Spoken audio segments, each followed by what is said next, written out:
Hello everyone, this is Syed Usman. Currently, I'm a first year medical student at Vardhaman Mahavir Medical College and Safdarjung Hospital, Delhi. और यार last 15 days बचे हुए हैं, ठीक है यार। सॉरी, एक तो मैं काफ़ी दिन से वीडियो नहीं बना पाया, ठीक है, मेरे एग्जाम चल रहे थे। दूसरी बात ये है कि जो है 15 दिन बच रहे हैं, काफ़ी परेशानी भी हो रही होगी कि यार कैसे करें क्या करें, बहुत सारी चीज़ें जो है दिमाग में आ रही होंगी, ठीक है, बहुत सारी टेंशन भी हो रही होगी। तो यार देखो, पैनिक नहीं होना है, सबसे पहले तो मैं बता दूँ, पैनिक नहीं करना है, ठीक है, और स्ट्रेस नहीं लेना है। जितना पढ़ा था, जितनी मेहनत करी थी, वो हो चुकी है। अब चीज़ों को कंपाइल करने का वक्त आ गया है, अब चीज़ों को समेटने का वक्त आया है। जैसे कहते हैं रायता फैल गया, रायता समेटना है। अब रायता समेट के जो इसको जो है ना अप्लाई करना है, ठीक है। पेपर में कोई आपसे ये नहीं पूछेगा कि आपने कितना पढ़ा पूरे साल।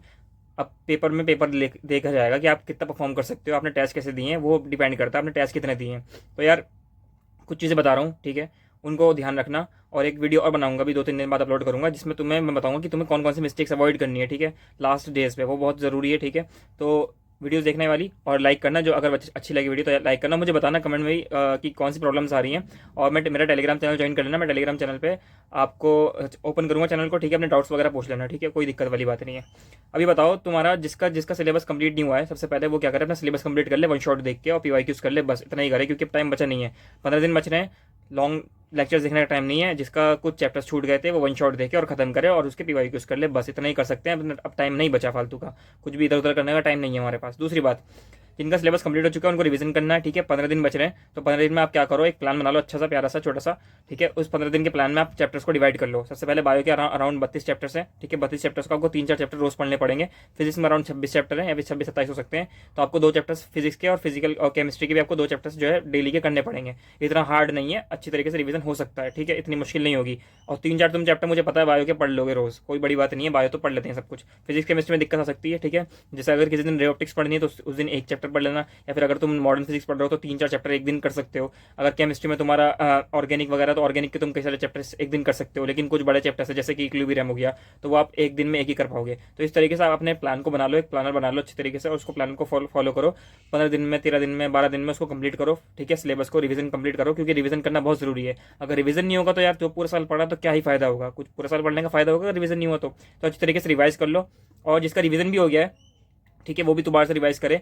और अब प्रायोरिटी वाइज रिवाइज करें। देखो ये मैंने लगा रखे हैं फिजिक्स केमिस्ट्री बायो की, और मैंने अपने टेलीग्राम चैनल पर भी इसको अपलोड कर दिया है, ठीक है। दोबारा से भेज दूंगा, पहले ही भेजा था। तो इसके हिसाब से तुम्हें रिवीजन करना है। सबसे पहले जो ज़्यादा वेटेज वाले चैप्टर्स हैं उनको करना है, और जिसको कम वेटेज वाले चैप्टर्स हैं या तो उसको छोड़ना है, या फिर उनको एंड में करना है। तो जैसे देख लो, फिजिक्स में मॉडर्न फिजिक्स से तुम्हारे 5 क्वेश्चन आ सकते हैं, 6 क्वेश्चन आ सकते हैं मॉडर्न फिजिक्स से, ठीक है। और थर्मल फिजिक्स जो है KTG, thermodynamics, calorimetry, thermodynamics, 3 question आ सकते हैं, सॉरी 30 बोल दिया मैंने, 3 क्वेश्चन आ सकते हैं। करंट इलेक्ट्रिसिटी और इफेक्ट ऑफ करंट से तुम्हारे 4 क्वेश्चन तक आ सकते हैं, ठीक है। करंट इलेक्ट्रिसिटी सबको आता है, ठीक है। ये चैप्टर्स ऐसे हैं, इनको तुम रिवाइज करो, क्वेश्चंस लगा लो जो क्लास में हो रखे हैं, तो वाले क्वेश्चन तुम्हारे बन जाएंगे। इसके अलावा सेमीकंडक्टर, और सेमीकंडक्टर से 3 क्वेश्चन आ सकते हैं यार। सेमीकंडक्टर तुम सोचो कितना छोटा चैप्टर है, तो पहले चैप्टर से वाले करने हैं जिससे क्वेश्चन ज़्यादा बनेंगे, ठीक है, और जिससे आसान भी है चैप्टर्स, ठीक है। उसके बाद तुम आगे देखो, मैग्नेटिज्म और मैग्नेटिक इफेक्ट ऑफ करंट, ये तुम कर लेते हो, ठीक है। ज़्यादातर क्वेश्चन इसके हार्ड नहीं आते हैं, और ये ईजी चैप्टर्स हैं, ठीक है। और क्वेश्चन कितने आ रहे हैं, 4 क्वेश्चन आ रहे हैं, तो बहुत बड़ी बात है। तो पहले वाले चैप्टर्स करने जो ज़्यादा वेटेज वाले हैं। इसी तरीके से तुम अगर उसमें देखोगे, तुम्हारे केमिस्ट्री में तो ब्लॉक केमिस्ट्री, ठीक है, और क्या है, कोऑर्डिनेशन कंपाउंड, ठीक है, हाइड्रोजन वगैरह, हाइड्रोजन तो खत्म हो गया।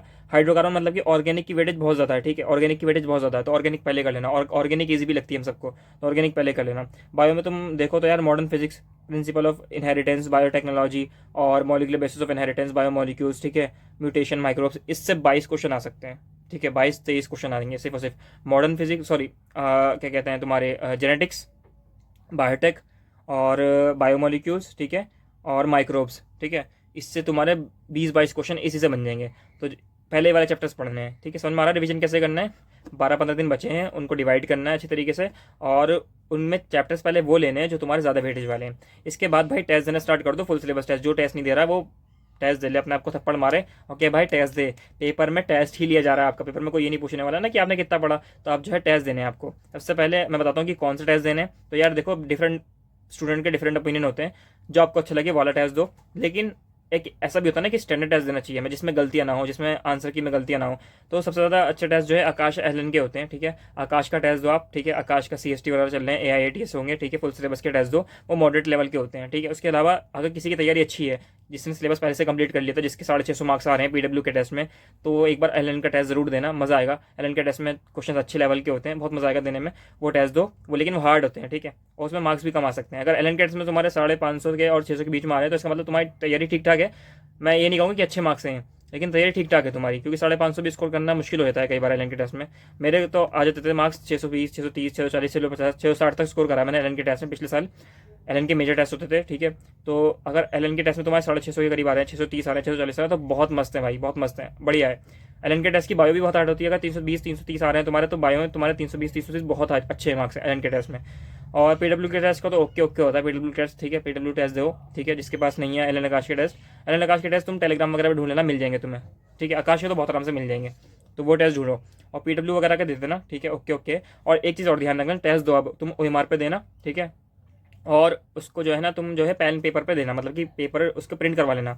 ऐसा नहीं है कि तुम ऑनलाइन दे रहे हो, पेपर को प्रिंट करवा के देना, ठीक है। कम से कम 10-15 दिन के लिए तो कर सकते हो ऐसा। मुझे पता है महंगा पड़ता है यार, मुझे भी महंगा पड़ रहा था पिछले जब मैंने करा था। तो वैसे तो मैंने तो ऑफलाइन टेस्ट सीरीज ही ले रखी थी, ठीक है।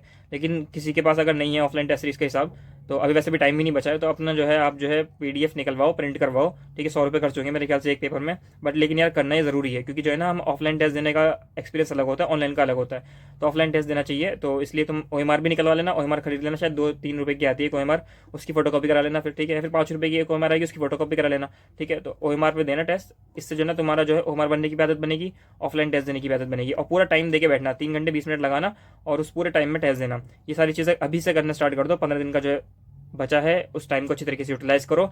और बिल्कुल भी होप लूज नहीं करना, बिल्कुल भी टेंशन नहीं लेनी है, ठीक है। कुछ भी हो सकता है, ठीक है, कुछ भी हो सकता है। मेरा एक दोस्त था, ठीक है, उसके 550 आ रहे थे पिछले साल टेस्ट में, और 650 क्रॉस कर गया बंदा नीट के दिन 650 क्रॉस कर गया। तो कुछ भी हो सकता है, पेपर बहुत हार्ड आ जाए, हो सकता है पेपर बहुत आसान आ जाए, कुछ भी हो सकता है। अपना मैक्सिमम एफर्ट डाल दो, 15 दिन बचे हैं, इनको अच्छी तरीके से यूटिलाइज कर लो, कुछ बेटर ही होगा, ठीक है, कुछ बेटर ही होगा। और अगर वीडियो अच्छी लगे तो बिल्कुल लाइक करना और सबको शेयर कर देना जिसको इसको सुनने की ज़रूरत है। और कुछ भी बात हो, ठीक है, मैं टेलीग्राम चैनल खोलूँगा, ठीक है, टेलीग्राम चैनल में ऐड कर देना मुझे, ठीक है, मतलब कि अपने मेरे चैनल पे ऐड हो जाना, मैं उसको खोलूँगा, डिस्कस कर लेंगे, जो भी प्रॉब्लम्स है मुझे बता देना, ठीक है, मैं सुन लूँगा। इंस्टाग्राम पे आना चाहो इंस्टाग्राम पे मैसेज कर देना मुझे, लेकिन काम की बात ही करना, फालतू की बात मत करना मुझसे कि मैंने भैया 0 पे हूँ, क्या 15 दिन में मेरा नीट क्लियर हो सकता है, तो भाई नहीं हो सकता, ठीक है। तो काम की बात कुछ स्पेसिफिक पूछना हो तो मुझे मैसेज कर देना, मैं रिप्लाई कर दूंगा फॉर श्योर। लेकिन अगर फालतू की बात करोगे तो मैं रिप्लाई नहीं कर पाऊंगा, सॉरी, क्योंकि मेरे पास इतना वक्त नहीं है कि मैं टाइम ख़राब करूँ अपना, ठीक है। Thank you so much, bye bye.